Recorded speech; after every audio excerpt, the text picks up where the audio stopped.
Hello everyone, welcome to my channel. My name is Courtney and this is Courtney After Dark. And today we are covering a movie that I went into it very recently and I had no preconceptions about this movie. I had no idea what it was going to be about. I decided to go into it completely blind to see where it led me. And it led me someplace that I did not expect. So we're going to get into it. That movie is Weapons. It is not a particularly new movie. It is also not an old movie. I didn't even know who was in this movie before I went into it. So I loved this movie. I mean, maybe it's because I went into it not knowing anything about it. So when things started to unfold, I was deeply surprised.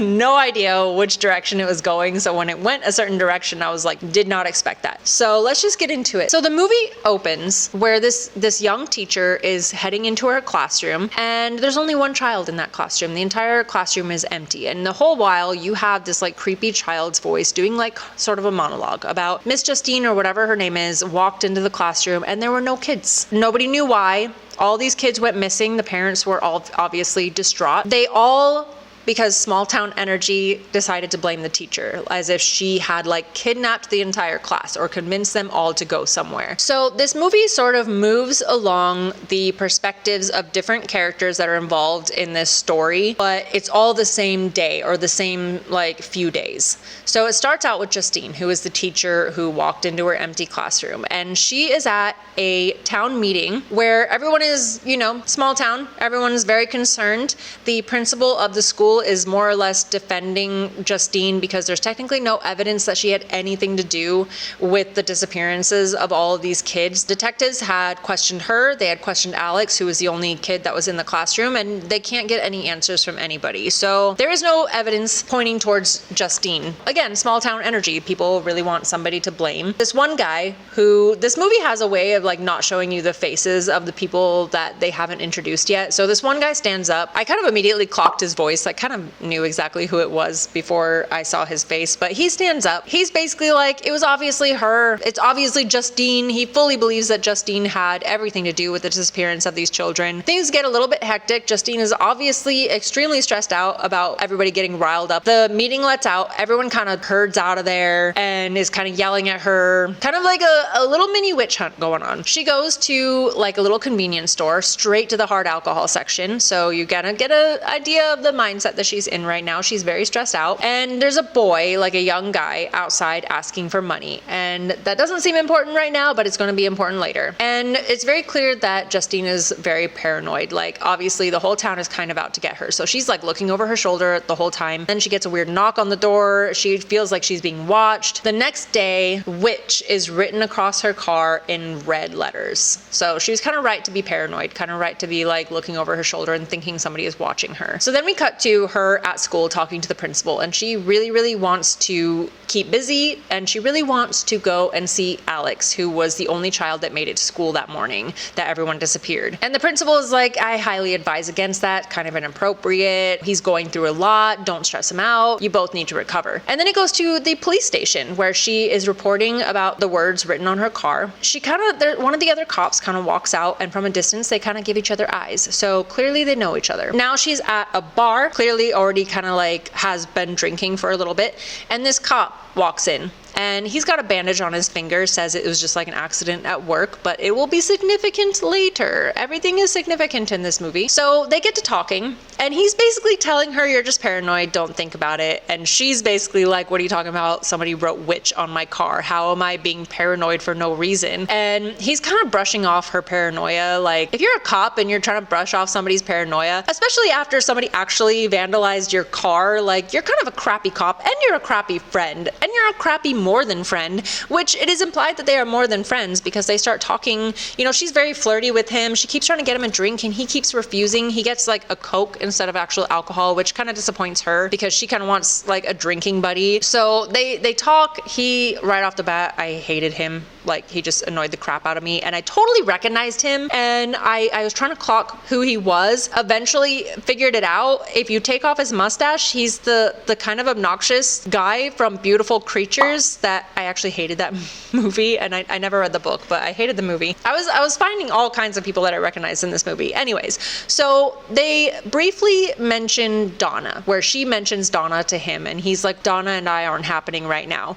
And that kind of gives her hope, because she's clearly looking for a stress relieving one night stand, which she gets, because she eventually gets him to drink, and he wakes up in her house, in her bed. So they're driving. She's driving him back to like the police station or something, dropping him off at work. And again, he's kind of being an asshole at this point. He's just kind of like, she's questioning him about the investigation. She really wants to know the progress, what's going on. And he's like, we'll handle it. Kind of doesn't give her any sort of relief in that regard whatsoever. And so she drops him off and she drives off, and she ends up kind of being a little bit creepy, where she goes back to the school while the kids are all getting out. So she follows this bus to Alex's house, and she doesn't quite approach him, but she watches him sort of walk in the door, but it's kind of creepy because the door just like kind of opens by itself, and it's weird. And so she walks up to the house and she knocks on the door, and nobody answers. So she starts like walking around the house and realizes that all of the windows are covered with newspaper. She eventually finds her way around the back of the house. Those windows are also covered in newspaper. She finds like a little crack in the newspaper, and she looks through it. There's our first jump scare, because there are two figures sitting on the sofa in the living room, just not moving, and it's very creepy. I had a slight heart attack when that happened. Naturally, she's concerned. That's weird. So she calls the principal of the school, and she says, I'm very concerned about what is happening with Alex's living situation. Please call social services or social workers or whatever. He kind of tells her, do you really want to go down this road? You know, those are very serious claims. I wouldn't say he brushes it off, but he's definitely like, reporting somebody to social services is not just something you do willy-nilly. So he's trying to calm her down. Again, she's a very stressed out woman. So she is back at the convenience store in the hard alcohol section, and there is a woman following her, and I immediately saw her in the background, and I was like, she is coming for your ass. And she does. She comes in, she attacks her, she rips off her glasses, she throws her on the ground, pops open one of the alcohol bottles and starts pouring it all over her. I legitimately thought she was going to like flip a lighter or something on her, but she doesn't. And she starts screaming like angrily. I at first thought it was one of the moms in town, but no, this is Donna. Okay, remember Donna that they were talking about at the bar? So this is Donna. She is very upset that Justine slept with her, whatever the cop is to her. So they are clearly not happening. Okay, so the cop is being dishonest, which he's an asshole, so what do you expect? The owner of the store kind of pulls Donna off of her. We switch to Justine at home, sitting on the couch drinking, because that is what she does, and then she passes out. But then we have this little sequence where she is at the school. It is nighttime, it is dark, and it is creepy. She is walking down the hall. She walks into her classroom. All of the kids are there, but all of their heads are like sort of down on the desk. And in the back where Alex sits, he slowly lifts his head, and he's got like this crazy like Joker type makeup on, which is creepy. So she wakes up from this nightmare, and she's kind of doing that thing that they do in horror movies where she's kind of leaning over and looking down the hallway, and you expect there to be a figure or something. You expect there to be something. But then you kind of like let down your guard, because you're like, well, all right, that was it. That was a little scare. But then she like lays back down, and there is a figure on the ceiling that just scared the crap out of me, and it has the same makeup that Alex had in the dream. Also, side note, I noticed it in the dream. The clock is in the background of the classroom. It says 2:15 or 2:17. It's somewhere around there. And I was very proud of myself for picking out that little detail in the background, because it is very significant. The next day, she figures out a way to catch Alex before he goes home, and she tries to talk to him, and she tries to see how he's doing. Alex is not talking. Eventually, she asks too many questions, and he ends up snapping at her and then running home. That's kind of a red flag when it comes to children. Like, obviously there is something wrong, and she is the only one that is trying to figure out what. So she ends up kind of doing a stakeout at his house. Okay, she's being a little bit creepy. I think it's funny that her car still says witch on the side of it, so any of these small town people could see that car and be like, yeah, she's being creepy, and just like hanging out outside of Alex's house. But that's beside the point. So she's in her car, and she's just sitting outside of his house all night long, and she all the while is kind of pouring vodka what I think is vodka, into a cup and sort of sipping on it all night long. So she is very clearly getting drunk. And eventually she passes out. While she is passed out, the door to the house, to Alex's house, opens. And this woman, who looks like she hasn't slept in about 30 days, comes walking out with one of the creepiest walks I have ever seen in a movie. And she's got something in her hand. And I could not figure out for the life of me what it was until she got closer. It looked like a knife, but then it didn't look like a knife. And then it looked like a bottle, but then it didn't look like a bottle. But anyways, it pans out while she's doing this like really creepy walk. And it kind of pans over to Justine in the car. This movie likes to cut off the face. It does this thing where it cuts off the face or has people's back turned or doesn't show faces, which I actually thought was a cool choice. It was very creepy. But she's outside of the driver's side window. You get the sense that she's going to attack her, but then she doesn't. And she walks around the car, and then you hear the passenger door open, which, why weren't your doors locked? She's kind of drunk, so she doesn't wake up to this. And this person, this mystery woman, gets in the car, which is like, oh, creepy. So now she's in the car, and you don't get a view of her. You only hear the sounds and see like the car kind of moving, so you know she's in the car. So this creepy woman is in the car with her, okay? And then you hear shears, like scissors. Now that's where I figured out that it was not a knife, it was scissors. And the scissors kind of slowly come over, chops a piece of Justine's hair off, and withdraws, and that's it. Now we jump to Archer's perspective.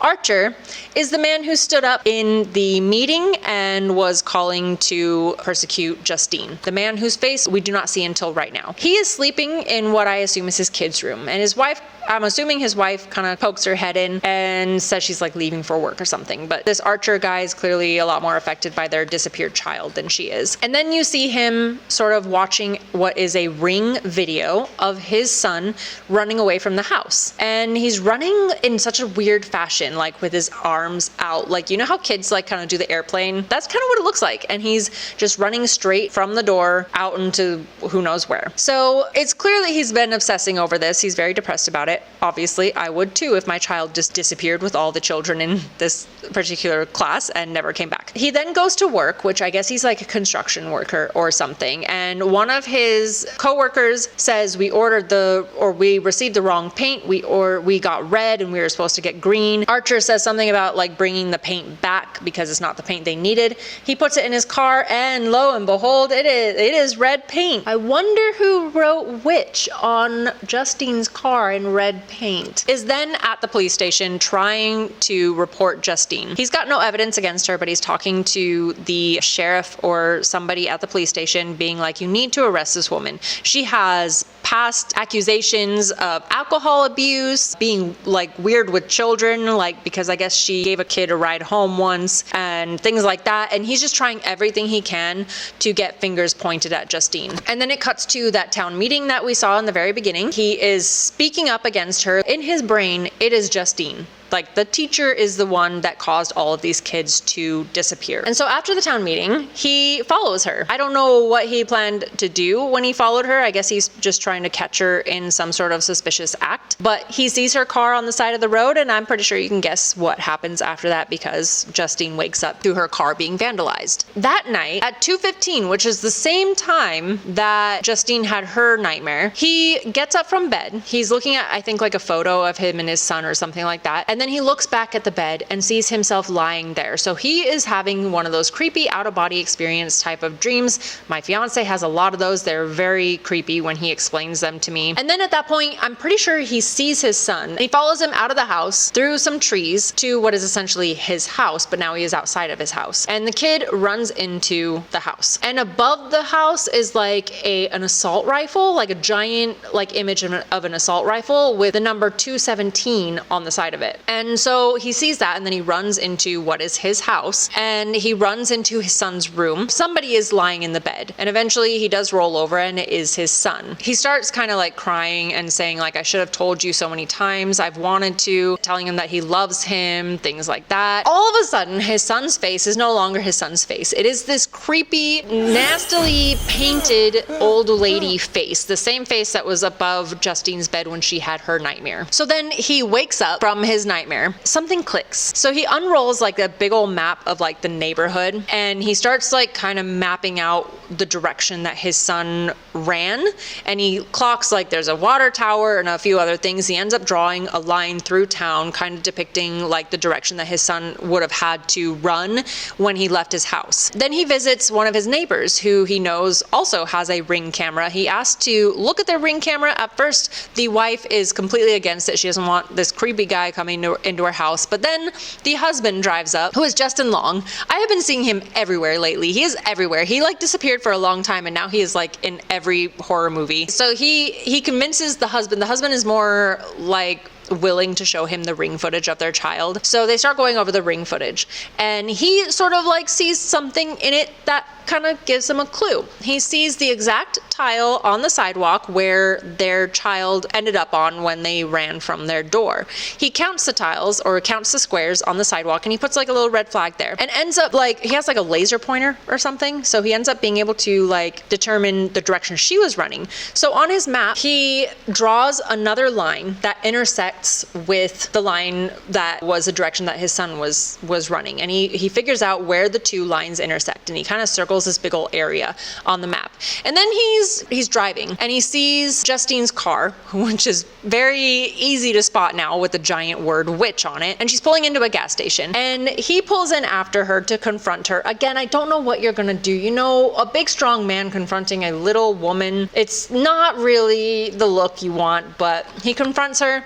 She is so ticked off. She's like, what do you want from me? And he's like, I'm not here to start trouble, but he kind of is. And then as they're kind of getting into a heated conversation, her eyes kind of drift off to the right. She sees something very creepy coming towards her from far across the park, and it ends up being the principal, Marcus. Face all bloody, eyes all crazy, and he is just running straight at her with his arms out, in the same fashion that all of these kids ran away from home. And he runs straight for her. He attacks her, knocks her on the ground, and Archer is just trying to get him off of her. And then we switch to Paul. And Paul is the piece of trash cop. He is currently at the police station talking on the phone with Donna. They are very much on, okay? They are not off. They are very much on. She's talking about how she's ovulating and that she wants to try for a baby when she comes home, which she is coming home very soon from some sort of like work trip or something. And then as he walks out of the police station, he then sees Justine, who is at this time reporting her car that has been vandalized. They make eyes. Then he's kind of like on his patrol. He's just going around town doing his cop-like patrols and stuff. And he sees this kid, who is the same kid that was outside the alcohol store asking for change from Justine, and he is trying to break into like a warehouse or some sort of building or something. And so he gets the cop, Paul, gets on his little like cop speaker, and he's like, hey, what are you doing? This kid just bolts down the alley, and then it turns into like this little chase, which honestly, like if a cop is chasing you and you're going through alleys, why wouldn't you like turn around and just kind of juke him, you know? Because the cop has to go on these streets and stuff. He has to go like around the buildings. But that's just me. If I was running from cops through a bunch of alleys, that's what I would do. But he doesn't do that because this guy is a drug addict and an idiot. So he runs straight into the cop. He's doing the thing that cops always do when you are detained. He's like, do you have anything on you that can stick me or jab me or poke me?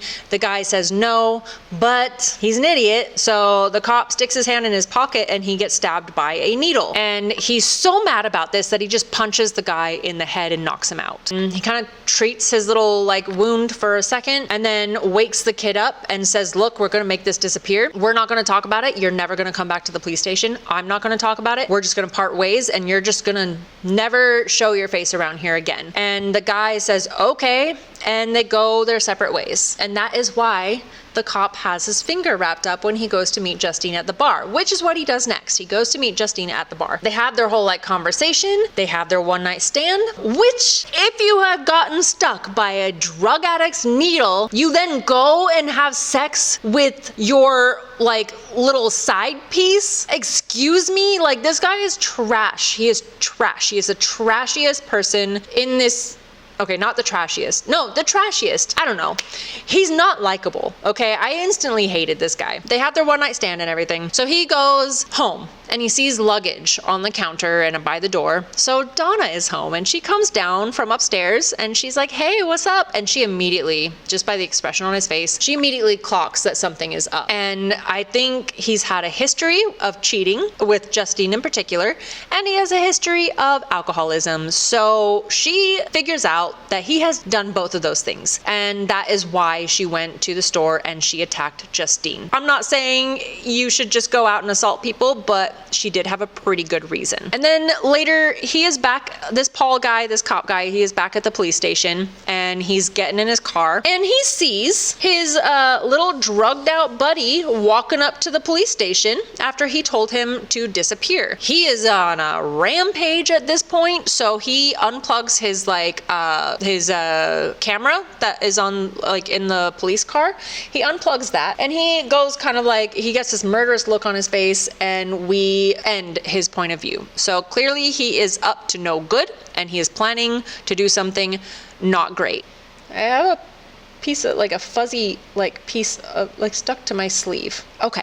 Now we switch to James's perspective, and James is our resident drug addict. He is kind of camped out in the forest in a little tent by himself doing all the drugs, all of them, everyone. And he is not having a good time because I guess his drugs aren't working and he needs more or something. And he is just really annoying to watch, I'll be honest. So he needs money and he's on the phone with some mystery person as he's walking down the street, testing all the car doors, trying to find one that is not locked. He eventually does. He finds like a child's iPad. He goes to the pawn shop, tries to pawn it off. The pawn shop guy kind of looks like he immediately figures out that this is stolen material. Doesn't really offer him anything, so now he's off trying to steal other things that could get him money. And he is now breaking into the warehouse where the cop finds him. He gets stopped. They go through their whole thing. After this whole interaction with the cop, he stumbles upon Alex's house and he ends up deciding this is a good place to rob. I don't know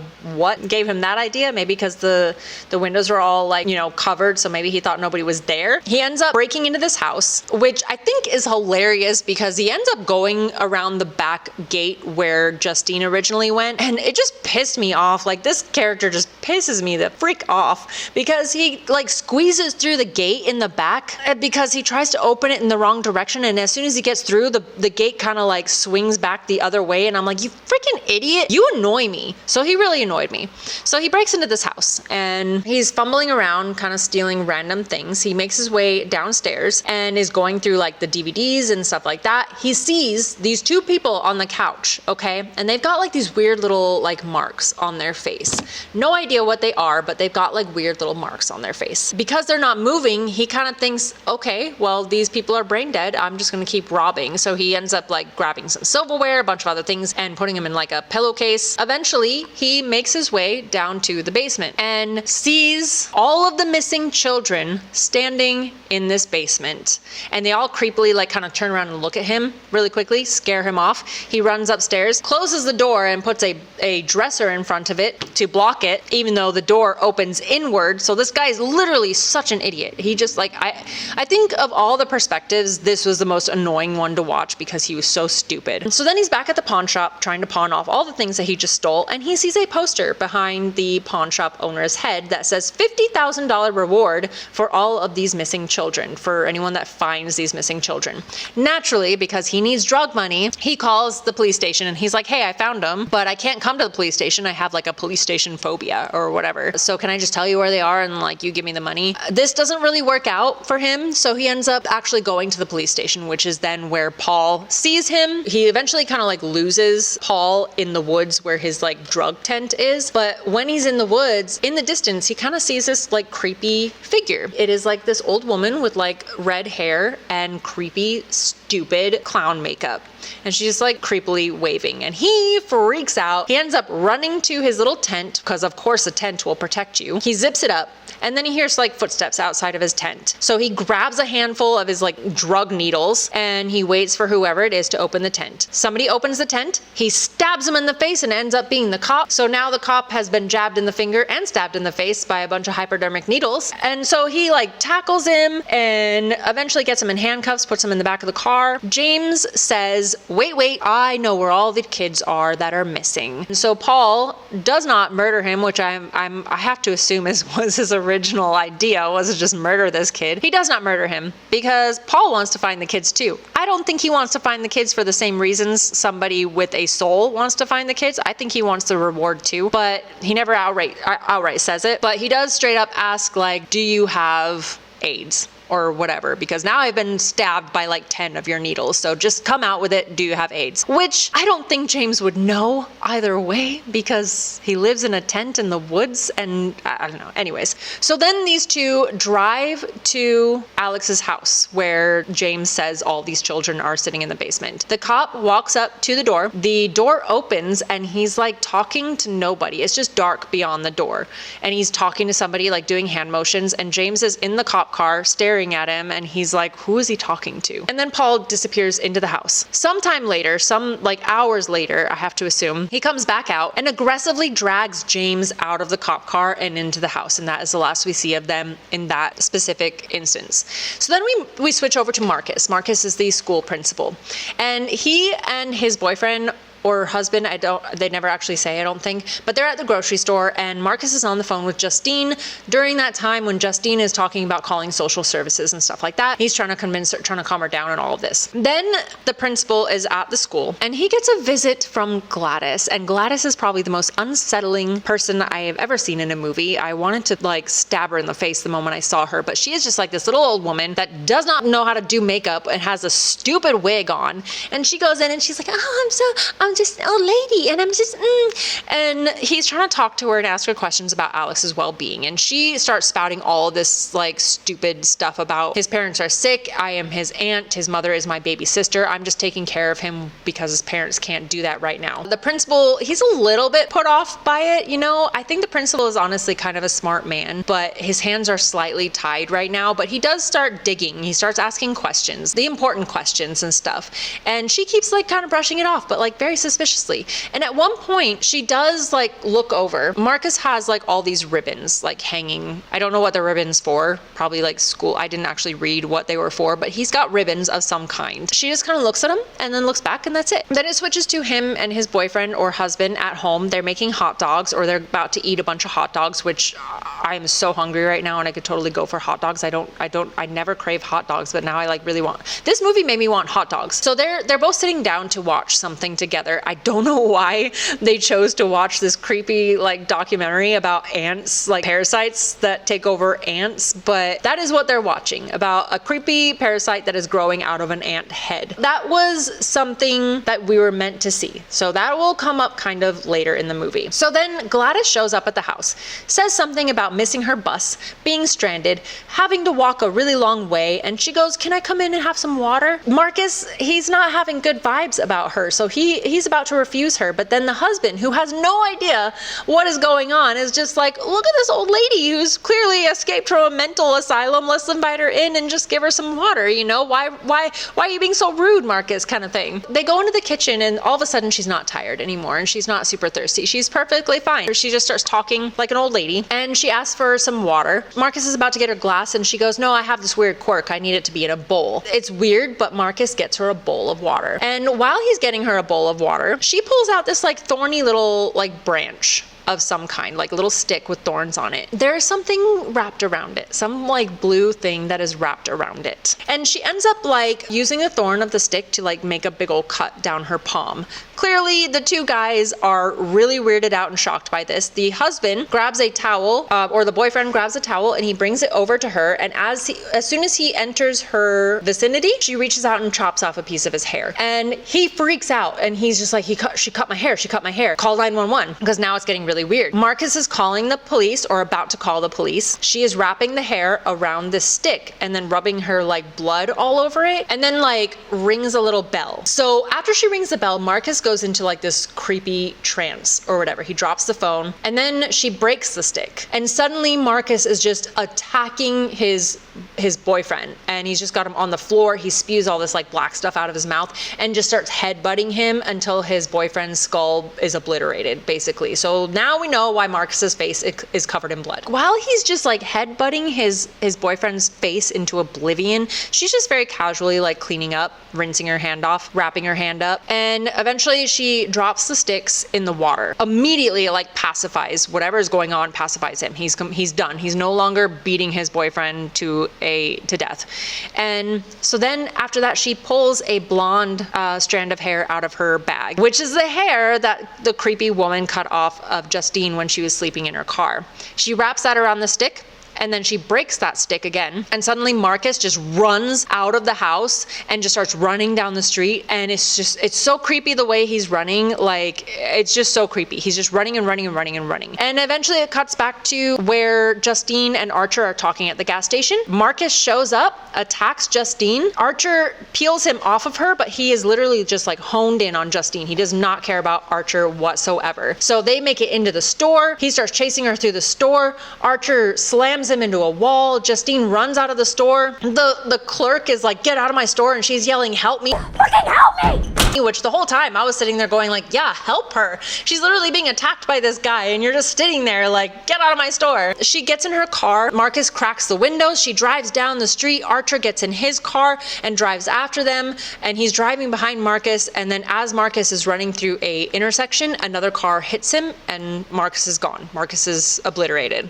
So now Justine and Archer are kind of on a similar page. What is going on? What is happening? So they kind of like decide to team up finally. And she mentions, I've never seen anyone run like that. And Archer mentions, I have. So now he has this ring footage, you know, he's seen all the kids run in the exact same manner. So he pulls out his map and shows her all of like what he's been doing, what the research he's been doing. She points to the intersection of where these two kids would have intersected, and she says, right here, right in this big old circle that you drew, that's Alex's house. So now we switch to Alex's perspective. He is at school and he is getting bullied. His dad picks him up, and you know, his dad and him seem to have a very nice relationship, and he says, your aunt is coming to stay with us. He's not really enthused about this, whatever, family does things for family. And eventually the aunt comes, and you see the dad like helping her unload things from the car, and you see this like creepy little black tree, clearly the tree where she got like this all those like thorny branches from. And he's helping her into the house. She's a frail old woman. You don't see her face yet. The next morning, I guess Alex's bathroom is conjoined with the bedroom where the aunt is staying. So after he's like brushed his teeth and stuff, he curiously, because he's a little kid, peeks in on the aunt's bedroom, and it kind of like there's a wig, that creepy orange wig on a wig head. It pans up like this body like laying in the bed, and she is looking straight at him, which I knew that would happen, so I was prepared for that. But then he's clearly creeped out about it. Okay, so apparently this aunt is in poor health, and because they're family, they have invited her into their home to help her in what they believe are going to be her last days. Obviously, Alex doesn't like the aunt. Okay, she's really creepy. Lots of creepy vibes. And the dad is like, you know, it's just for a little while and she's dying, so whatever. But then after school that day, his dad is not there to pick him up, which is very odd, obviously. And one of the teachers asks if he's okay. He says, I'm fine. And he walks his ass home. I don't know how far it is, but it shows him walking for quite a while. So it's a pretty far walk. He gets home and he finds his parents sitting at the dining table. And he walks up to his dad and he was like, hey, Dad, why didn't you pick me up? And his dad, in a very weird way, is just like, hey, X-Man, how was school? Very robotic. Both of his mom and his dad have like red eyes, like they haven't slept in days. The aunt walks in and she's like, hi, Alex, how are you? And he's not having it. He's like, what's wrong with my parents? And she just basically is like, I'm gonna make dinner. And he gets like kind of snarky about it. He's like, no, what happened to my parents? And then she eventually is just like, go to your room. So he goes to his room. The next morning, his parents are still sitting at the table. The aunt is sitting at the other end of the table, sans the wig. She now has like some sort of like head wrap on. She is sitting there going, you're gonna go to school today and you're not gonna tell anybody about me or your parents or anything. You're not going to tell anybody anything. And he's not really responding. So she basically takes another one of those little sticks, right? She breaks it. Suddenly the parents pick up their forks on the table and start stabbing themselves in the faces continuously with the forks, which is why they had those creepy marks on their face when James broke in. Alex, understandably grabs his dad's hand, is trying to stop him. It's not working. Eventually, the aunt Gladys drops the sticks into the water and they put the forks down. Again, she's like, you're gonna take the bus to school. You're not gonna tell anyone about it. And Alex agrees because he loves his parents. He doesn't want to see them get hurt. So he goes through school. He's getting bullied, which, God, it made me feel so bad for him because I was just so sad. He comes home from school and he goes into Gladys's room and she's like, no talking today. You got to go feed your parents. There's soup in the cabinet. This poor kid, he's 9 years old. He grabs some soup. He tries to open it with a can opener. He's little, so it gets everywhere. He's not having great luck opening it with a can opener. And he ends up just spoon feeding his parents. And eventually he goes out and it shows him getting more soup. So this is going on for days and days. He gets the pry open tops because he can't open it with the can opener, which was just so sad. Okay, so sad. One day he hears his aunt kind of throwing up. So he goes to her room and she, without her wig, she's just got little teeny tiny strands of hair and she's throwing up in a bucket, and he asks her what's wrong. And she's like, I don't feel well. I thought your parents would be enough, but I need more. Again, he asks her what will make her better. And she goes, well, if you go to class and you take something that belongs to every student in your class, I think that will make me feel better. He goes to class and he's kind of in class eyeballing all these kids' belongings, a toy, a pen, and he's kind of thinking about what he can take. But eventually he settles on, I guess all the kids have hand-drawn name tags that are on these little drawers in the classroom. So during PE or something, he goes into the classroom, he grabs all those name tags and puts them in his bag. He goes home and he gives them to his aunt. That night at 2:15, he walks out to her doing witchy shit and ripping up all these name tags and putting them in a little bowl. And then she eventually has this master stick that she creates with something that belongs to all of the kids worked into this stick. Suddenly they are standing outside and all of the kids from his classroom eventually come running up to the house at 2:17 in the morning, and they run into the house and down into the basement. Alex is clearly what the heck is going on? But he is a child. He can't do anything about it. He's watching all of his classmates just run into his house. She's kind of manipulating or using Alex to kind of help her because he really has no choice because she's holding his parents hostage. The authorities do get involved, but she hides the kids in the woods at one point.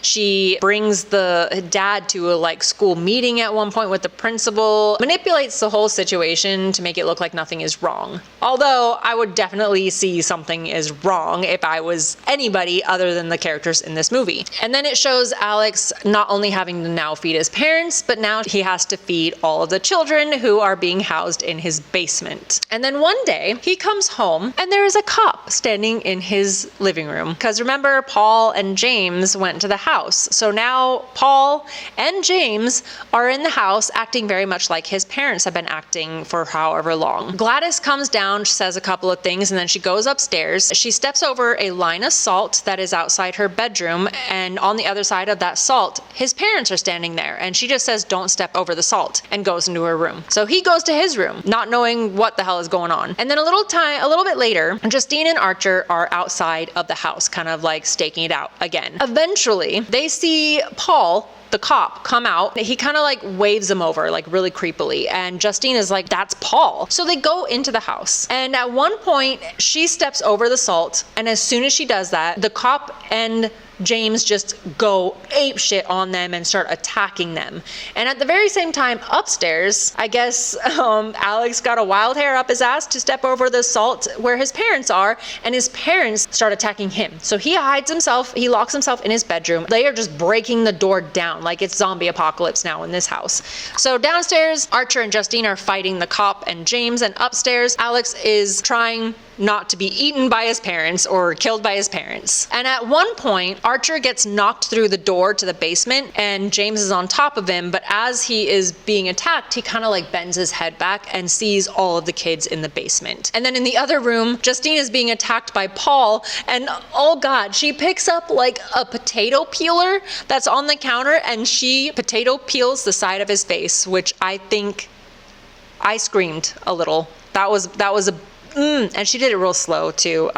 Ooh. She ends up like grabbing the gun out of his holster and shooting him once in the throat. That doesn't stop him, so then she shoots him in the head. And then she goes in towards the basement where James is on top of Archer and she shoots him in the head. So then Archer walks down into the basement, sees all the kids, but they're all like kind of comatose. They're all just like standing there. And then it kind of pans over and Gladys herself is in the basement being a total like creeper. She looks like Gollum, just like jumping out of the corner. And she attacks Archer. Meanwhile, upstairs, Alex is in the room trying not to be murdered by his parents. Because that bathroom is adjoined to Gladys's room, he ends up making it into her room, and his parents are still bashing down the door, like they keep destroying door after door. And he sees the master wand, the one that has all the essence of the kids that are in the basement stuck in the little plant pot with the tree. He grabs that and he grabs Gladys's wig and he locks himself in the bathroom. The parents are knocking down that door and he has seen Gladys do this so many times. So he ends up like taking a like strand of Gladys's hair and wraps it around the wand. And at the same time downstairs, because Gladys jump scared Archer, she's found a way to, I guess, like get him under her control. So now Archer is attacking Justine and choking her to death in the kitchen. And Gladys is just standing there like a cocky bitch, just being like, yeah, just let it happen. And so she's distracted, letting her pride get to her, while Alex is wrapping her hair around this master wand. And then he breaks the stick. Gladys knows, so she immediately like senses what has happened. And all of a sudden you just hear the stampede of children coming out of the basement. Gladys goes running out of the house, which is the most comical thing I've ever seen. She goes running out of the house with this herd of children like chasing her through the neighborhood.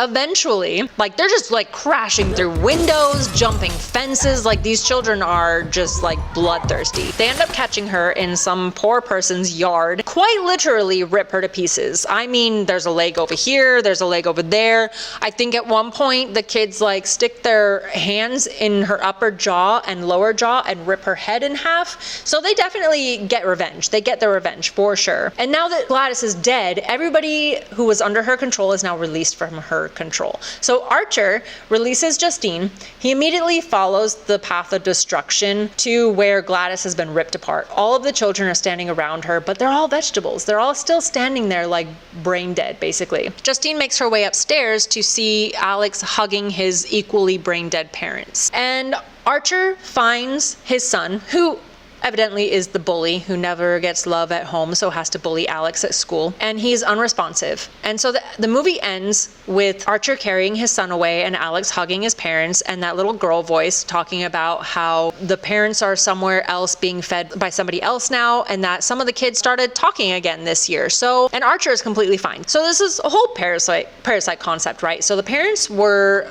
under Gladys's control very soon, and then the kids. Basically, she's been sucking the life out of these people slowly, like a parasite. And so that is why, I guess, the longer people have been under her control, the less like themselves they are once they are no longer under her control, is what my understanding was, which was a very cool concept, but it was kind of a bittersweet ending because, you know, the kids are all still brain dead and the parents are definitely still brain dead. There is hope. This movie, like I said, I went into it completely blind. It was so interesting. It was so interesting going into it blind because I literally had no idea what to expect. And it was so much better than I thought. I thought it was just going to be like a murder mystery type of thing, and it was not. It was creepy. Gladys was so hateable. Like I wanted to punch her face. I didn't even like, I hated watching this woman play this character so much, but it was so interestingly done with like everybody's perspectives. So creepy. Not quite a horror movie, but unsettling. unsettling nonetheless. But with all that being said, I hope you guys enjoyed this movie. I hope you will give it a watch if you haven't seen it already. Maybe it's up your alley, maybe it's not. And if it's not, then you got to hear me talk about the whole movie and give you all the spoilers. So there you go. You're welcome. I will see you guys in the next video. Have a wonderful night.